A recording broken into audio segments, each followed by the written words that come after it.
इस पानी की समस्या को देखते हुए जो कुछ व्यापारी लोग हैं उनके साथ पहुंचे हैं, उनके पास पहुंचे हैं, कोशिश करेंगे क्या है उनका दर्द और क्या है उनकी समस्या, आखिर किस हालात में है वो व्यापारी जो एक उम्मीद की किरण लिए हुए बैठे हैं कि कुछ जिम्मेदार लोगों के कंधों पर जो ये जिम्मेदारी है इस समस्या के समाधान के लिए जो जिम्मेदार हैं वो एक दिन आएंगे और इस समस्या का समाधान करेंगे और उनका जो रोजगार है वो बहुत अच्छे तरीके से, यूं कहूं कि पहले की तरह चल पड़ेगा। वैसे ही आम आदमी की जो स्थिति है वो अच्छी नहीं है, तो व्यापारी की स्थिति तो क्या अच्छी होगी वो उम्मीद लगा सकते हैं। साथ में हमारे ये जो दुकान चला रहे हैं साथी हैं व्यापारी भाई, आगे आ जाइए, आपसे बात कर लेते हैं। सर सबसे पहले तो आपका नाम बताएं, फिर दुकान का नाम बताएं और क्या आज के दिन स्थिति हो। सर मीर सिंह नाम है मेरा, इंडिया स्पोर्ट है साइकिल इस नाम से स्टोर है हमारा। और ये स्थिति यहाँ की है कि अगस्त से तो कंटिन्यू स्थिति खराब है हमारी। उससे पहले तो स्थिति थी खराब और बीच में वो 2 दिन होती थी फिर चालू हो जाता था पानी। तो अब स्थिति अगस्त से लेके लगा लो तो 7वां महीना चल रहा हमारा।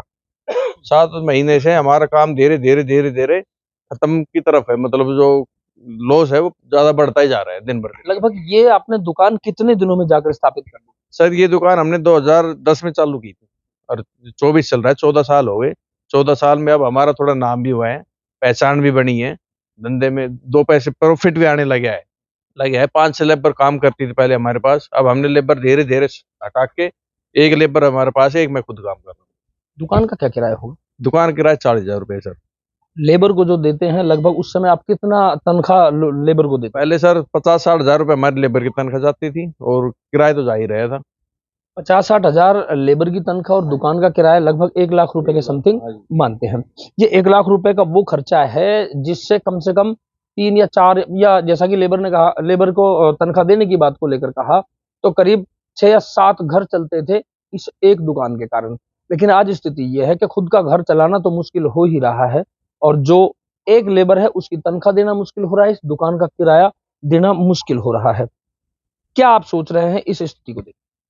अब ये सोच रहे हैं सर धीरे धीरे भाई यहाँ से कहीं दूसरी जगह हम देखने भी लग गए, अभी कहीं बड़ा सा स्टोर देखे अपने दूसरी जगह जाए, इस पानी से छुटकारा मिले। बीमारी भी हो रही है हमारे, अगर इसमें बढ़ते हैं तो हाथ पैर में भी हमारे जलन होती है, वो भी समस्या है।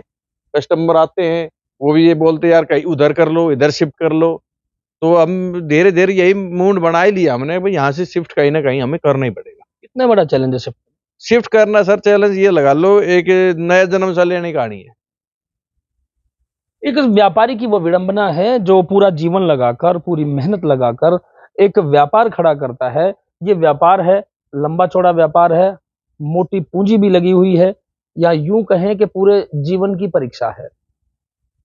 लेकिन बड़ा सवाल यह है उन जिम्मेदारों के लिए कि जिन जिम्मेदारों के कंधे पर इस समाधान की जिम्मेदारी है, इनकी थकी और हारी और मजबूर आवाज को सुने और कम से कम इस समस्या का समाधान करें। भिवाड़ी के साथ न्याय करें, स्थानीय लोगों के साथ न्याय करें। अपनी अपनी सरकार बनाने की कवायद में जुटी हुई पार्टियां आम जनता की लाइफ और व्यापार के बारे में भी सोचें। आप अगर आम जनता के बारे में सोचेंगे तो आपकी सरकार स्वयं बन जाएगी।